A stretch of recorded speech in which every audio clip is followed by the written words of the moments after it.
हाँ जी, सोनू सिंह, बताएँ क्या हाँ कहना जी, चाहते हैं? सबसे पहले आपको शुक्रिया अदा करना चाहेंगे सर, आप जो कार्य कर रहे हैं, ये बहुत सराहनीय कार्य है। और दूसरा मैं आपको परिचय देना चाहता हूँ, मैं यूपीएससी की तैयारी करता हूँ और मैं यूपीएससी का एक ग्रुप भी चलाता हूँ। दरअसल उसमें मेरे जो मित्र लोग हैं, वो ब्राह्मण हुँ, हुँ। कम्युनिटी से आते हैं। तो अक्सर इन ओके। मुद्दों पर बहस बहस होती रहती है, जैसे राम को लेकर, श्री कृष्ण को लेकर। और अब मैं आपको एक पर्सनल ओपिनियन अपना बताना चाहता हूँ कि वो लोग हुँ, हुँ। मेरे से इस लहजे में नफ़रत करते हैं कि आप ग्रुप में जो भी लेख लिखते हो, जो कंटेंट साझा करते हो, वो हमारी हुँ। धार्मिक भावनाओं के खिलाफ होता है।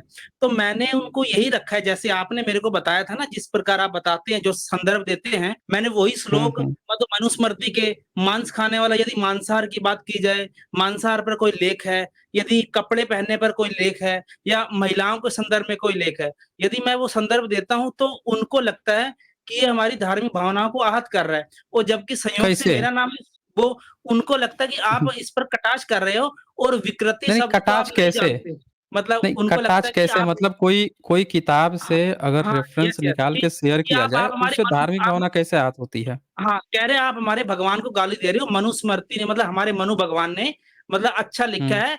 और जो यदि ऐसा तो नहीं होता, तो राजस्थान तो जो हाई कोर्ट में उनको मनु की मूर्ति लगी हुई है, हुँ, तो जी, जी। हुँ, हुँ, तो इसी बारे में कह रहे थे कि वो हट जाती, अगर ऐसा नहीं होता तो। हुँ, हाई कोर्ट ने भी वो बात कह रखी है कि हाई कोर्ट अगर ऐसा करता तो। तो मैंने उनसे यही कहा हुँ, कि उस कोर्ट में कितने लोग जज एससी के हैं या एसटी के हैं, जो उस मूर्ति को हटाने की बात करें, पहली बात तो।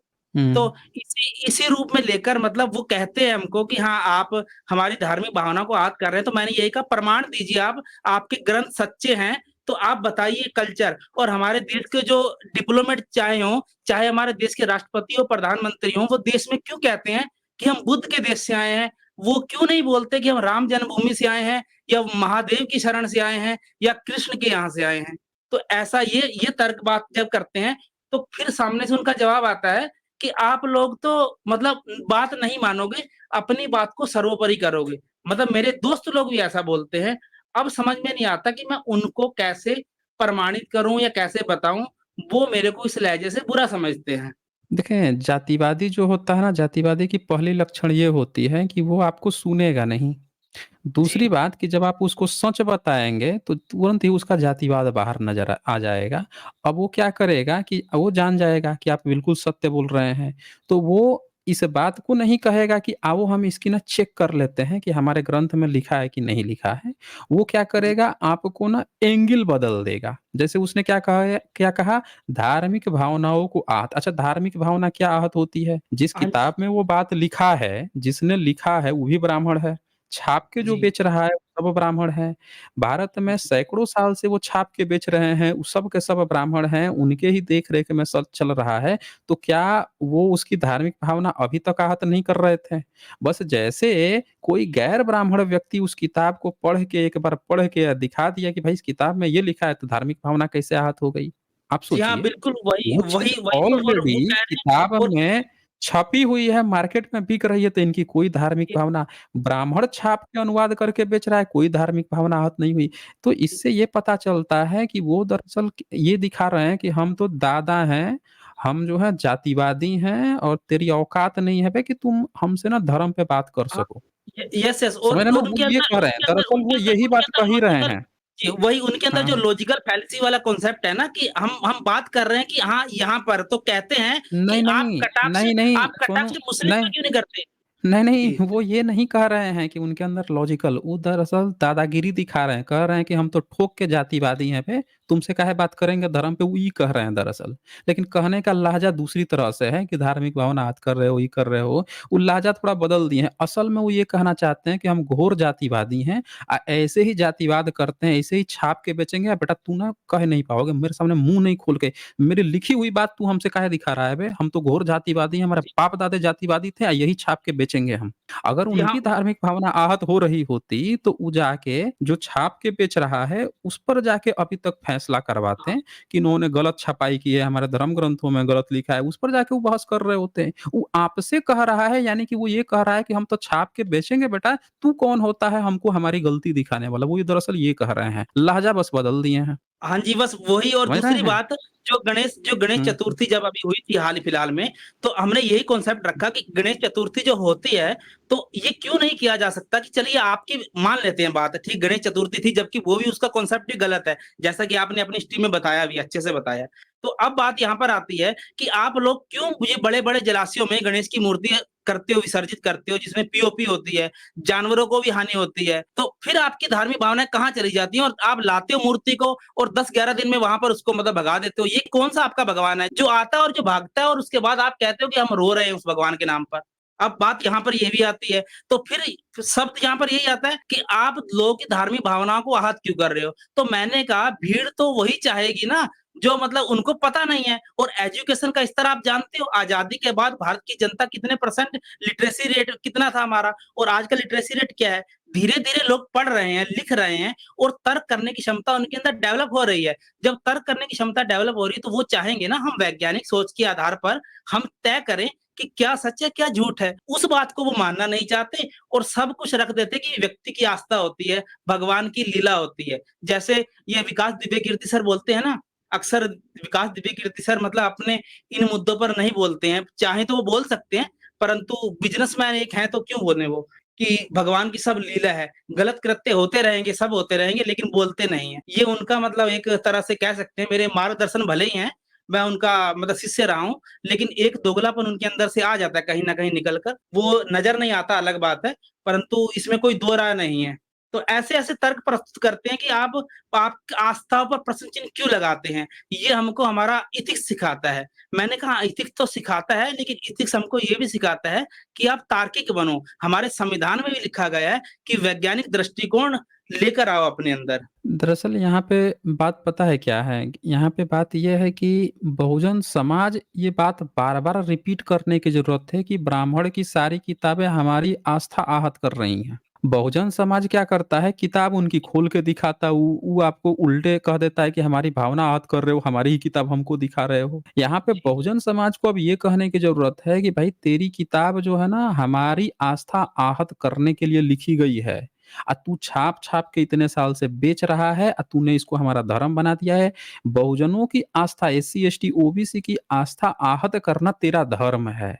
बहुजन समाज को ये खुल के ये बात आज तक नहीं कहा है, तो वो कह रहा है कि आस्था आहत। यहाँ पे सीधी-सी बात है, क्या अब क्या कहना है? ये कहना है कि ऐसा है, तेरी ये अपनी आस्था की बत्ती बना के रख ले, हमको चाहिए ही नहीं ऐसी किताब जो हमारे बारे में ऐसी बात लिखे। हमारे लिए बाबा जी, साहब हमारा हमको अपना कल्चर दे के गए हैं, ये हमारा कल्चर है, हम तो जा रहे हैं भई उधर। तू अपनी ये रख ले, तेरी आस्था इसमें है तो तू अपनी आस्था ऐसे ही पाल ले, हमको चाहिए ही नहीं ऐसी आस्था, ना चाहिए ऐसा धर्म। अब बताइए ये जी, किताब छा के ये मुस्लिम जो है कुरान छाप के बेच रहा है, आप कुरान खोल के जी, उसको दिखाएँगे, तो वो क्या जी। कहेगा आपसे? कि तू हमारी आस्था आहत कर दिया। हाँ, ये तो उसकी तरफ ईसाइयत से को सवाल तो बहुत सारे आ सकते हैं। जी, जी। हाँ, वो तो ये कहेगा ना कि आप इसका मतलब सही से नहीं समझे, हम आपको समझाते हैं, क्या जी हाँ, मतलब बिल्कुल, हुआ यस, यस, यस, इसका यस, ये हैं? यही बोलते हैं। ये लोग भी यही बोलते हैं ये कि आपको संस्कृत तो नहीं आती और ये इसका आप हाँ, विकृत तो अर्थ निकाल नहीं, नहीं रहे हो। नहीं, संस्कृत का इसमें मतलब ही नहीं है। अर्थ आप जी, कैसे निकालोगे भाई? अर्थ तो वो निकाल के ऑलरेडी ब्राह्मण अनुवाद करके बैठा हुआ है। जी आप हाँ, जब एक वो ईसाई से उस बोलते अनुवाद को हैं मानते नहीं है। जी, जी। हाँ, तो उनके मानने ना मानने से हमको क्या लेना-देना है? अगर मार्केट में अवेलेबल है, सरकारी रूप से अगर प्रतिबंध नहीं है, तो जी हाँ। वो सरकारी रूप से अगर प्रतिबंध नहीं है, तो वो उसका काम है ना, आपका काम थोड़े है भाई। आप गए, किताब खरीदे, जो मिला आप उसको पढ़ रहे हैं। जी हाँ, और बस आप इसलिए जब हमने पढ़ इतने रहे बार हैं तो समझाया। अगर जी, आप वही बोल रहा हूँ ना कि जब आप पढ़ रहे हैं तो उसका वो कौन होता है फिर ये करने वाला भाई कि आस्था आहत हो रही है, आस्था आहत हो रही है तो जाके चैलेंज कर। तेरे ही बाप-दादों ने लिखा है भाई एक भी Bahujan Samaj SC, ST, OBC even किसी राजपूत ने मतलब क्षत्रिय या किसी वैश्य तक ने भी अनुवाद नहीं किया इनके धर्म ग्रंथों का। पीढ़ी दर पीढ़ी ढो जी के हाँ, ये ले आए हैं, छाप के ये बेच बिल्कुल रहे हैं और मैंने यही आप तर्क जैसे रखा बात मैंने यही कहेंगे तर्क रखा। हुँ। जी, जी, हाँ, तो मैंने अब यही ये तर्क रखा। सीधे-सीधे ये कहने की ज़रूरत है कि बेटा तुम लोग ना ये छाप-छाप के ना हमारी धार्मिक आस्थाओं को ना जो आहत करते आ रहे हो, छाप के जो बेच रहे हो, ये जो तुमने धर्म बना रखा है, हमको ये धर्म चाहिए नहीं, हम तो हमारा बाबा साहब ने हमको धर्म बता के गए, हम तो चल रहे हैं उधर। हमको ऐसी जी धर्म हाँ, ही नहीं चाहिए, मैंने उनसे यही कहा है। जिसको जी किताब हाँ, खोलने पर तुम हम पर ही आरोप लगा दे रहा है बे। पीढ़ी दर पीढ़ी तू ढो के लेके आया, छाप के तू बेच रहा है, हम किताब खोल दे तो हमारे ही ऊपर आरोप लगा दिया कि हम ही आहत कर दिए। हैं? ऐसा धर्म हमको चाहिए ही नहीं, एकदम टाटा बाय-बाय, या जो हमको बिल्कुल नीच यही दिखाता यही हो। कहा। और एक बात और, इन धर्म जी, ग्रंथों में तुम लोगों के लिए खराब काहे नहीं लिखा है बे? जब आस्था हो रही है तो? ये हमारे लिए ही, हमारे समाज के लिए काहे खराब लिखा है?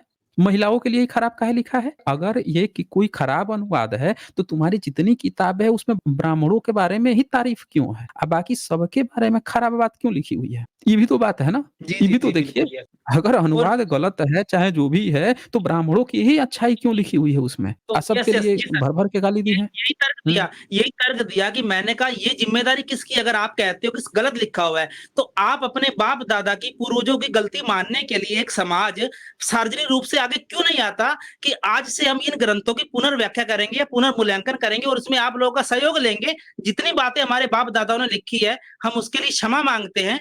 आज से जो भी हुआ, लेकिन इस ग्रंथ को आज हम प्रेम और सद्भाव के लिहाज से लिखेंगे। कोई जाति नहीं, कोई कुछ नहीं, आप जैसा लिखना चाहें उसमें लिखेंगे। हम जैसा लिख रहे हैं, मतलब जिस रूप में आपको स्वीकार हो हम वो भी लिखेंगे। लेकिन ऐसा क्यों नहीं करते? जब हमारे घर में मान लो कोई गलती है, तो हम सुधार कहाँ से करेंगे? अपने घर से कहेंगे। यदि हमारे माता-पिता, हमको लगता है कि उन्होंने कोई ऐसा गलत कृत्य किया था, उसकी सज़ा उनको मिलनी चाहिए, तो हम आएँगे ना सामने से। तो यही तर्क रखते हैं कि हाँ, आप स्वीकार आज तक किए हो कि आपके ग्रंथ को में गलतियाँ हैं। आप गलतियाँ मानने को तैयार नहीं हो। फिर आप कहते हो इसको विकृत कर दिया गया, मतलब किसी ने विकृत कर दिया गया। जब आप कह रहे हो आपने लिखा है, फिर कह रहे हो कि किसी ने चेंजिंग कर दिया है, और आप गलती भी नहीं मान रहे हो और ये भी नहीं कह रहे कि हाँ, हमसे गलती हो चुकी है या इसको अब सुधारने का प्रयास करते हैं, और वैसे आप मनवाते आ रहे हो। तो ऐसा तो चलेगा ही नहीं ना, एक पक्षीय हमको और बोलते हो और और आप एक आरोप पक्षीय आप खुद पे बोल उल्टा रहे हो। लगा दिया। और जी, आरोप उल्टे आप पे लगा दिया कि आप ही वास्ता आहत कर दिए, किताब खोल दिए उसके हाँ, सामने, जी, जी, उसकी बिल्कुल, धूर्तता बिल्कुल। दिखा दी है उसको, हैं? अब ये मैं इसकी एक किताब खोलता हूँ, आपके सामने एक किताब खोलता हूँ। जी, जी, ये जी। ये कहते हैं, इनके सारे ब्राह्मणों का क्या कहना है कि भाई सारे ग्रंथ मिलावटी हो सकते हैं, सारे ग्रंथ जो है ना गलत हो सकते हैं, लेकिन हमारा एक ऐसा वाण है, ब्रह्मास्त्र एक ऐसा है जिसको ना दुनिया में कोई आज तक गलत ही नहीं साबित कर सका है, वो है उपनिषद। और ये 13 उपनिषदों का नाम लेते हैं, तो हम इनके 13 उपनिषद में से एक उपनिषद खोल देता हूँ। ये है कौशितकी ब्राह्मणों उपनिषद। जी हाँ, यस, यहाँ यस। लिखा है शानुवाद। दक्षिणा श्री दक्षिणामूर्ति विजयो तेतराम श्रीमत परमहंस परिवाजरकाचार्य श्रोत्रिय ब्रह्मनिष्ठ आचार्य महामंडलेश्वर अनंत श्री विभूषित। मतलब इतना इनका महामंडलेश्वर का लिखा हुआ है कि कोई चाह के भी इनको गलत नहीं कर सकता। ये देखिए स्वामी महेशानंद गिरी जी महिषानंद महाराज गिरी जी के महाराज जी। हाँ जी, अनुसार। अब मैं इनका एक पहला चैप्टर सीधे खोलता हूँ, सीधे पहला चैप्टर खोल देता हूँ। पहला चैप्टर का आ जाते हैं 10, 11, 12 नंबर श्लोक। 11 नंबर ही देख लेते हैं। ये 11 नंबर है। ये संस्कृत में लिखा हुआ है जी, जी। और इसी संस्कृत का यहाँ लिखा है नीचे अनुवाद। जी हाँ, देवयान मार्ग को प्राप्त होकर वह अग्निलोक की तरफ जाता है और उस स्थान से वायुलोक में जाता है, वहाँ से वरुण लोक में, वहाँ से आदित्य लोक में, वहाँ से इंद्र लोक में, यहाँ से प्रजापति लोक में और ब्रह्म लोक में जाता है। ब्रह्म लोक में अर नाम का सरोवर, इष्टि नाम का समय, विरजा नाम की नदी, इल्या नाम का वृक्ष, सालजे नामक नगर, अपराजित नामक प्रसाद, इंद्र वायु और प्रजापति आकाश द्वारपाल से है। ब्रह्म का विभु नामक सुसज्जित कमरा है। विचक्षणा बुद्धि उसकी गद्दी है। अच्छा, बुद्धि उत्कृष्ट तेज वाला उसका पलंग है। मानसी नाम की प्रिया, चाचुक्षी नाम का प्रतिबिंब है जो पुष्पों के समान जगत को बुनता है। सबकी माता श्रुति रूप और अक्षर श्रुति ज्ञान रूप अप्सराएं और ब्रह्म ज्ञान में वहन करने वाली नदियां होती हैं। हुँ।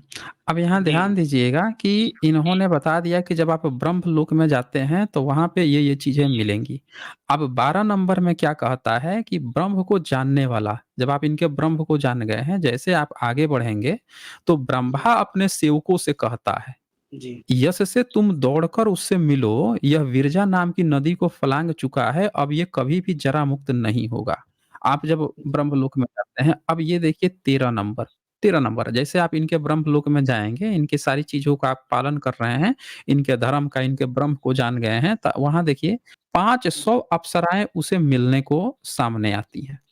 अब जी। बताइए इनके ब्रह्म को, इनके धर्म को आप मानेंगे, इनके तो ऋषि-मुनि बड़े ज्ञानी-विज्ञानी थे, सब दिन दुनियादारी देख के आए थे। सर 500 हूरें भी देख के आए थे। मुझसे भी एक्चुअली थोड़ी एक पर्सनल बात बता देता हूँ। मेरी मतलब हुँ, गर्लफ्रेंड थी, वो स्वयं ब्राह्मण थी, तो उन्होंने मेरे से एक शर्त रखी थी कि हाँ, हुँ, आपको हुँ, मतलब शादी का प्रपोज़ल अगर शादी करनी है हमसे तो आपको मेरा धर्म बदलना पड़ेगा। मतलब मैं संयोग से सिख हूँ, अब संयोग से उसमें मेरा कोई योगदान नहीं है। तो मैंने कहा ठीक है धर्म बदलने में क्या मेरे लिए कोई इतना बड़ा मायने नहीं रखता। लेकिन जब मैंने वास्तविकता जानी कि हाँ, ये तो इनके यहाँ तो ऐसे कर्मकांड इतने बड़े-बड़े होते हैं तो मैंने कहा नहीं मुझे ऐसा नहीं करना और मुझे धर्म नाम की बदलने की बात नहीं है। तो इसी कारण से उसने मतलब मेरे से रिश्ता तोड़ दिया था कि आप हमारे धर्म नहीं, पर नहीं, कटाक्ष नहीं, करते हो। एक 1 मिनट सोनू सिंह, 1 मिनट, जी। कोई ब्राह्मण नहीं बन सकता धर्म बदल के? अच्छा, नहीं, नहीं हमको हमको ये नहीं उन्होंने बोला कि आप हिंदू धर्म हुँ, बदलोगे तो आपको आपके नाम के आगे हुँ। मतलब कुछ हम ऐसा लगवा देंगे, हम धर्म बदलवा देंगे। तो मैंने कहा ये क्या ऐसी फिलॉसफी है? मैंने अक्सर तो सुना है कि हाँ, धर्म में ये तो हुँ। होता है मुस्लिम से हिंदू बन जाओ, हिंदू से मुस्लिम, सिख से बुद्ध बन जाओ, बुद्ध से सिख बन जाओ। तो मतलब ये तो पढ़ा है। लेकिन आप कह रहे हो आप में तो जातियाँ विभाजित हैं और फिर कह रहे हो मैं ब्राह्मण कैसे बन ना सकता हूँ? हमको ये नहीं, वाली आप बात सीधे आप कहो कि हमको ब्राह्मण बनना है ना। आप सीधे हम कहो हमको ब्राह्मण ही बनना है, अब ब्राह्मण बना के हमको दिखा दो, नहीं बन सकते ना। इन पे जी, बहाने होते हैं कन्नी काटने के। अब ये देखें ये क्या लिखता है, इनके ऋषि-मुनि लोग आसमान से देख के आए थे कि जैसे आप ब्रह्मलोक में पहुँचेंगे तो 500 अप्सराएँ ब्रह्मा आपको बुलाएगा, देखो ये हमारा ब्रह्म का ज्ञानी महोदय आ रहे हैं। 500 अप्सराएँ उनसे मिलने को जाती हैं, उनमें से 100 अप्सराएँ देखिए काउंटिंग है, 100 अप्सरा जो है जी, उसमें से हाथ में माला लेके पहुँचेगी। 100 अप्सराओं के हाथों में अंजन होता है, 100 अप्सराओं के हाथों में चूर्ण होता है 100 अप्सराएँ जो हैं आपको वस्त्र होता है, 100 अप्सराओं के हाथों में जवारात होते हैं, ठीक है? फिर जी, आपको जो ले जाएँगी, उनको ब्रह्म के अलंकार से सुशोभित बनाती हैं, ब्रह्म के अलंकारों से अलंकृत और ब्रह्म को जानने वाला अब बताइए कपड़ा आपके लिए काहे लिए लेके जा रही हैं? भैया आपको नहला-धुला के कपड़ा भी पहनाया जाएगा, ये सारा आपका पूरा मेकअप किया जाएगा वहाँ पे, ये पूरा जी, अप्सरा काम करेंगी। आप नदी पार के करके गए हो ना, ऑलरेडी नहा लिए हो, तो ये पूरा जी, अप्सराएँ जो है वस्त्र-वस्त्र लेके बैठी हुई हैं, पूरा कपड़ा-वपड़ा बदल के आपको तैयार करेंगी, किताब में लिखा है।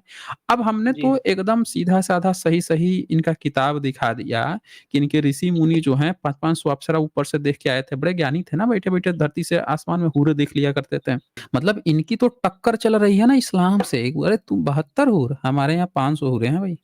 आप जी बताइए हाँ, आप हमें कि इसमें मिलावट कौन कर देगा? यहाँ लिखा है तम पंचशतना अप्सरसाम लिखा हुआ है कि यहाँ पे पंचशतना 500 अप्सरा लिखा हुआ है यहाँ पे। जी अब 500 बताइए अप्सरा है। 500 अप्सरा हाँ, 500 अप्सरा जब यहाँ लिखा हुआ है, प्रतिधावन्ति शतम माला हस्ता, जिसमें से 100 जो है माला हाथ में लेकर खड़ी हैं। जब ये बात जी, लिखी हुई है ऑलरेडी, अब कोई इसको कैसे क्या कह देगा कि भाई तुम आस्था आत कर दिए कि हमारे यहाँ 500 हूरें खड़ी हैं वहाँ पे? हम तो अभी तक इस्लाम को, मुस्लिम दूसरे-दूसरे धर्मों को कहते थे तेरे यहाँ जन्नतें हैं, हूरें मिलेंगी, ये मिलेंगी। असल में क्या है कि भारत में हमारे बहुजनों को ट्रोल करना सिखाया जाता है दूसरों को, बजाए कि हम अपनी धर्म ग्रंथ को वो क्यों आपसे डायरेक्ट जब से आपने उसकी किताब खोली, आपसे वो क्यों ऐसे बोला कि आप हमारी धार्मिक आस्था क्योंकि उसको पता है कि किताब खोल देगा तो हमारी पूरी पोल खुल जाएगी। तो जी हाँ, बोल रहा हूँ और पहली आपका नज़र में जैसे हमको इसको डिस्कार्ड कर देना है कि इससे बात ही नहीं करनी। उनको पता है ना कि हमने इतनी गंदगी भर-भर के लिखी है कि अगर एक बार खुल गया तो सारी पोल पट्टी खुल जानी है। तो डिबेट करने की बोल रहा था, तो मैंने आज बोला कि हाँ, चलिए ठीक है, हाँ, ले आज आइए। सर के चैनल पे चलते हैं, आज डिबेट करेंगे। मतलब थोड़ी देर पहले ही बोल रहा था और फिर उसने क्या किया मुझे मतलब एक मेरा ग्रुप तो स्वयं का अलग से है 1500 लोगों का और उसका 12,000 लोगों का अलग से ग्रुप है, एक व्यक्ति का तिवारी है वो मतलब बिहार में सिलेक्टेड है बीपीएससी में। तो उसने मेरे को मैसेज ले इस आइए रूप ना में उसको। किया इस रूप में हुँ, किया कि आप इस बात का ध्यान रखो कि मैं धार्मिक पर्सन हूँ और मेरे जैसे बहुत लोग हैं, जो धर्म ग्रंथ में विश्वास करते हैं, तो उनका अनादर करने की कोशिश नहीं करनी चाहिए। यह असभ्यता का परिचायक है हुँ, और उनको अच्छा। बिना जाने हुँ, बिना जाने सिर्फ़ उनके संदर्भों को लिखना मूर्खता भी है। तो आप बताइए, अच्छा। ये मेरे को बंदा समझा रहा है और मैंने इसको यही कहा कि मैंने प्रमाण ही तो माँगा था। मैंने कहा, "आप बोल रहे हो राम मंदिर बना है जहाँ पर, तो हमको प्रमाण दिखा दीजिए।" और संसद में स्वयं मंत्री साहब महोदय बोल रहे हैं, मतलब वर्तमान सत्ताधारी पार्टी के, कि हमको राम सेतु का तक का एविडेंस नहीं मिला है। आप कह रहे हैं द्वारका भी है, राम सेतु भी है हमारा और राम मंदिर भी है। तो मैंने कहा प्रमाण सहित एएसआई का नाम तो सुना होगा ना? मैंने यही पूछा और इतने प्रश्न करने से मुझे ग्रुप से बैन कर दिया और जबकि वो सभी लोग एक का नाम त्रिपाठी था, एक का तिवारी था और एक पंडित नाम से कुछ था, पंडित उद्धव ठाकुर कुछ ऐसे करके और ये सब मेरे पे टूट पड़े और बाद में इनका ओनर मैसेज कर रहा है मेरे को कि आप ऐसा करते हो, आप बताएँ? तो कुल मिला के कहने का मतलब ये है कि वो जानता है कि किताब उसकी खुल गई, उसकी पूरी पोल पट्टी खुलनी है। अब इसी उपनिषद का इसीलिए वो आपसे क्या कह रहा है कि आप हमारी बात का पे क्यों बात का ध्यान रखेंगे? अनुवाद तूने किया है, तेरे बाप-दादों ने किया है, पीढ़ी दर पीढ़ी ढो के लेके वो आए हैं। किताब तू हमको दे रहा है पढ़ने के लिए, तो हम तो पढ़ दिए ना सिंपली। हम तो सिंपली पढ़ जी, दिए। तो जो लिखा है अब इसकी एक और किताब पढ़ाता हूँ, इसी चैप्टर 3 में दूसरा नंबर ये श्लोक है। ये ऊपर संस्कृत में लिखा है, जिसको संस्कृत में अनुवाद करना है कर लें, नहीं तो इनके महामंडलेश्वर नीचे ऑलरेडी यहाँ पे अनुवाद करके बैठे हैं। हम एक नज़र बस पढ़ देते हैं। जी, यहाँ लिखा है, जी, जी, ध्यान से देखिएगा क्या लिखता है। जी, माँ विजयानी यत्राय केन च कर्मणा लोको मीयते न मातृवधेन न पितृवधेन न अस्तएन न भ्रूण हत्याया नाश्य पापम च न चक्रिशो मुखा त्रिन वेतिति। क्या कहता है, ध्यान से सुनिएगा। कहता है इंद्र बोला, कोई दूसरे को जो दिया हुआ वरदान स्वयं पसंद नहीं करता, अतः तू अपने लिए आप ही वरदान मांगे। इंद्र बोल रहा है कि मुझसे वरदान मांग ले भाई। प्रतदन बोला, जी, मुझे पसंद करने के लिए कुछ है ही नहीं। इंद्र ने कभी सत्य का त्याग नहीं किया है क्योंकि इंद्र सत्य रूप है। इंद्र बोला, तुझ ही को जान, मनुष्य के लिए मैं यही उत्तम हित मानता हूँ कि मुझे पहचाने। इंद्र कह रहा है कि मैं तो ये चाहता हूँ कि मनुष्यों, तुम मुझे ठीक से पहचान लो मैं कौन हूँ। कैसे? सुनो। त्वष्टा के जी, 3 मस्तक वाले पुत्र को मैंने मार डाला था। वेद से जी, रहित सन्यासियों को मैंने भेड़ियों को दे दिया। मतलब ऐसे सन्यासी जिनको वेद नहीं आता था, उनको तो मैंने भेड़ियों को दे दिया, नोच-नोच के उसको खा गए। अनेक संधियों जी, का अतिक्रमण करके आकाश में प्रहलाद के वंशजों को मैंने मारा था। अब ये देखें, अनेक संधियों का अतिक्रमण मतलब हाँ, आपसे डील हाँ, अच्छे से हो गई है, लेकिन मतलब अब वो ये मैं डील जो तोड़ रहा हूँ। शांति जो समझौता हुआ। हाँ, हाँ हाँ, जी, हाँ जी। संधि को तोड़ के अब प्रहलाद, ये प्रहलाद जिसको कहते हैं कि विष्णु जी का भक्त था, उसके वंशजों को मार डाला भाई इसने। फिर भी मेरे सिर जी, का एक बाल भी टूटने नहीं पाया। मतलब इतने सारे लोगों को मैंने मार दिया। झूठा संधि तोड़ के, संधि होने के बाद भी उसको तोड़ के धोखा दे के मारा, तब भी मेरे सर में से एक बाल न टूट पाया। तो जो मुझको जानता है, ठीक है? उसका लोक जी, किसी कर्म से, जो मुझको जानता है उसका किसी भी कर्म से, जैसे मातृवध से, मतलब अपनी माता को तुम मार दो, हत्या कर दो, कत्ल कर दो, पितृवध अपने बाप को मार डालो, कत्ल कर दो, चाहे चोर बन जाओ, चोरी करो, चाहे भ्रूण हत्या कर दो, उससे कभी आपका कोई चीज नष्ट नहीं होगा। कभी वह पाप कर्म करने की इच्छा करता है तो उसके मुख की कांति फीकी नहीं हो पड़ती। यानी कि अगर आप मुझे मानते हो तो आप अपने माँ को मारो, बाप को मारो, भ्रूण हत्या करो, चोरी करो या कोई भी पाप करो, आपको कोई पाप लगेगा ही नहीं। आपके चेहरे पर फीका तक नहीं पड़ेगा, जैसे मेरा नहीं पड़ा। ये इनका सबसे प्रमुख देवता है, वेदों का, उपनिषद का इंद्र, वो बता रहा है। अब जी, बताइए, जी, जी, जिसका देवता इतना खूंखार है, दरिंदगी सिखा रहा है, सबसे इनका प्रमुख देवता है ना वेद उपनिषद का, वो सिखा रहा है जी कि हाँ, तुम यस, दुनिया यस। का कोई भी क्राइम करो, बस तुम मेरा ध्यान रखो कि मेरी पूजा अर्चना कर लो, तुम्हारा बाल भी बांका नहीं होगा। बताइए वो धर्म आपको क्या सिखाता है, क्या शिक्षा देगा ऐसे धर्म को मानने से? बोलिए। जी, वही बात इनको दिखाते हैं, तो ये कहते हैं कि नहीं ये हमारी किताब नहीं, तो फिर देखते हैं कि फिर किसकी है ना? आप लोग ब्राह्मणों की नहीं है, तो फिर किसकी किताब है? तो आप मानते हैं किसको? गीता बताओ, रामचरितमानस बताओ, कुछ ऐसी किताब बताओ ना जिसमें कुछ भी गलत नहीं है, चलो उसको मान लेते हैं, लेकिन दिखाओ तो सही ऐसी कौन-सी किताब है? फिर नहीं, कहते हैं कि एक बार विकृति हो को गई, अब नहीं ये इनके विकृति पास ये नहीं, गपोड़ने वाला शब्द नहीं, जो है ना जी, जी, हाँ, नहीं ये विकृति विकृति क्या के बाद जो होती है? शब्द है ना, नहीं, नहीं ये शायद जी हाँ, विकृति वही क्या होती है? विकृति तो उसको मतलब कहते किसी हैं ना, ने जैसे आप कह सकते हो बुद्धिज़्म के बारे में कह सकते हो, क्योंकि वो 12वीं-13वीं सदी में जला दिया गया, खत्म कर दिया गया। जी, तो जी, दोबारा जी, जी, जी। रिकम्पाइल हो रहा है, कुछ मिल रहा है, कुछ नहीं मिल, देखें वो हो रहा है, डबल साउंड आ रहा है। हाँ जी, हाँ। देखें, जब किसी चीज़ का मिट जाता है, खत्म हो जाता है, अब दोबारा रिकम्पाइल कर रहे हो, कुछ चीज़ मिला, कुछ चीज़ नहीं मिला, किसी ने खुद जोड़-तोड़ के लिखा, उसको कहते हैं ना विकृति। भाई तुम तो दावा कर रहे हो कि हम पीढ़ी दर पीढ़ी ढो के लाए हैं। अनुवादक भी तुम्हारा महामंडलेश्वर है, सबसे ज्ञानी विज्ञानी है। तो ये तुम हमको काहे सिखा रहे हो बे कि ये तुम्हारा अनुवाद गलत है कि विकृति, हम कोई वो विकृति वाला कहानी नहीं चलता ना यहाँ पे। विकृति वाला यहाँ कहानी नहीं चलता, छाप के ये बेच रहा, पीढ़ी दर पीढ़ी ये ढो के लेके आया। वो सीधे-सीधे ये कह रहा है कि तुम हमसे धर्म ग्रंथ पर बात मत करो, क्योंकि उसमें गंदगी भरी पड़ी हुई है। इसका सीधा-सीधा ये मतलब निकलता है। समझ रहे हैं सोनू सिंह जी? हम लोग मंत्रोच्चारण करेंगे, लेकिन हाँ, आप जो समझना समझो, हम तो ये हाँ, कर्मकांड मंत्र मानेंगे, वही सब कुछ पढ़ेगा, मानेंगे। मंत्र जी, यही मंत्र पढ़ेगा। पढ़ेंगे। प्रचार जी, जी। आपने कभी सुना है कि ये जब कहता हो कि हमारा उपनिषद बहुत अच्छा हो, तो ये कहता हो कि उपनिषद अच्छा है तो बाकी के ये चीज़ें गलत हैं, कभी-कभी सुना है आपने? नहीं, नहीं, कहीं नहीं, पे वही भी? तो कभी-कभी नहीं और जो कभी आचार्य नहीं सुना प्रशांत है, जी हैं, वो उनका क्या क अपना अलग जब आप उनका किताब अपना अलग हाँ, जब एजेंडा आप चलता है। किताब खोल के दिखाएँगे, वो तो वो है ना, जी, त्रिवेदी है ना, वो तो जी, ब्राह्मणवाद जी। फैला रहा है ना वो, ब्राह्मणवाद फैला जी हाँ, रहा वो है। मतलब तो अर्पित जी ने उन पर वीडियो बनाई थी ना, मैंने देखी थी उनका, तो उनका अपना ही अलग स्टैंड अपना अलग रखते हैं। पहले सोचते थे ध्रुव राठी जी भी कुछ लगते हैं, रैशनल लगते हैं, लेकिन उसके बाद पता चला वास्तविकता सामने आई कि वो तो सपोर्ट कर रहे हैं पूर्णतः ही मतलब रामचरितमानस जैसे ग्रंथों का। और हमारे पास संयोग सर एक चीज़ है, एक सवाल आपसे मैं पूछूँगा, जैसे अब संयोग से हुँ, हमारा हिंदी साहित्य ऑप्शनल सब्जेक्ट है यूपीएससी में, अब हमारे लिए तो मजबूरी है, हमको वहाँ सुंदरकांड भी पढ़ना पड़ता है, उत्तरकांड भी पढ़ना पड़ता है। अब वहाँ पर कुछ अच्छी-अच्छी बातें लिखी हुई हैं, मजबूरन हमारे पास तो क्या विकल्प नहीं है ना।